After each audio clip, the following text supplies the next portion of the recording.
Hi friends, today we're going to learn about a Japanese form of art called Notan Paper Art. In Japanese, Notan means the relationship between light and dark. In Notan Paper Art, there should be a balance between both.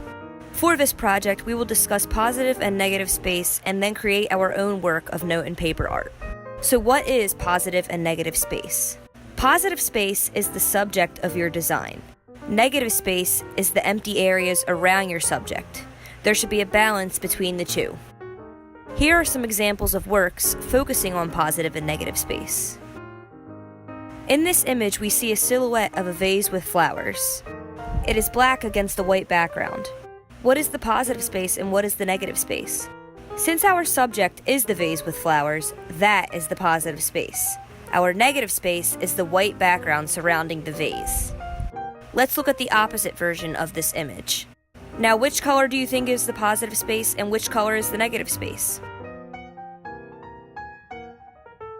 The only thing that changed about this image is the color. The subject hasn't changed. Therefore, the white flower-filled vase is still the positive space and the black background is the negative space. Let's practice some more. The set of scissors serves as our subject. Therefore, that is the positive space, and the black background is the negative. Same with the reverse of this image. The now black scissors are positive space, and the white background is negative. The subject will always be considered the positive space of a design, no matter the color. The negative space will always be the empty space around the subject, no matter the color. Now let's take a look at this image. What is the positive space, and what is the negative space? Before you answer that, what is the subject? You are either seeing a black vase or two white faces. If you see the black vase, the vase is the positive space and the white background is the negative space. If you see the two white faces, then they are the positive space and the black background is the negative space. Our project is going to be a little different than what we just saw. We are going to focus on creating abstract designs and shapes rather than creating a literal subject. Here are some of the materials you will need. You want to have a set of scissors, a white marker or crayon, a glue stick, and 2 different colored sheets of paper. I've cut my pink paper to about 1/3 of the size of the white paper.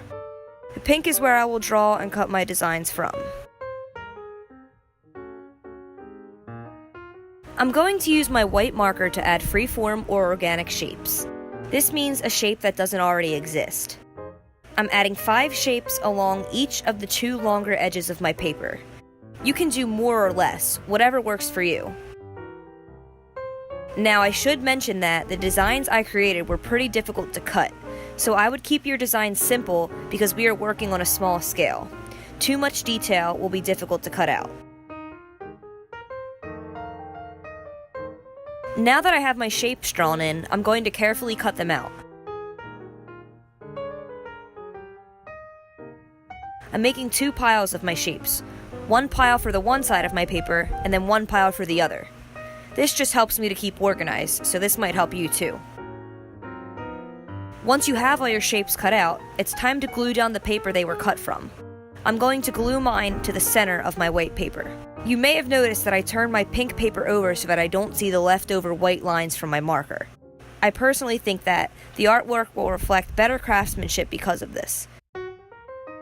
Since I did this with my paper, I will do this with my shapes too.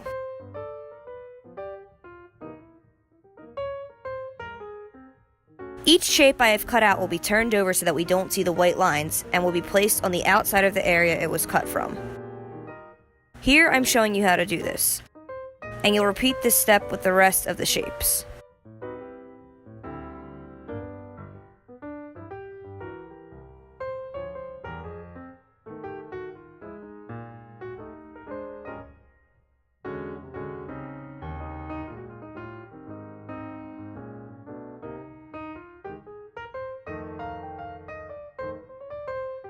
Here's what I have so far.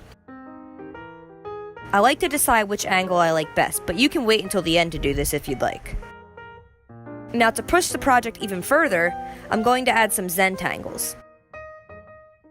Zentangling is basically creating a series of patterns that come from your imagination. This is a form of art therapy.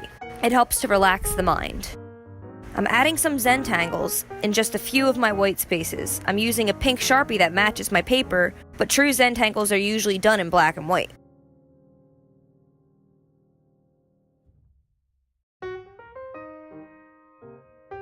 Here is my final product, and of course, I'll show a few close-up details to give you all a little bit of inspiration.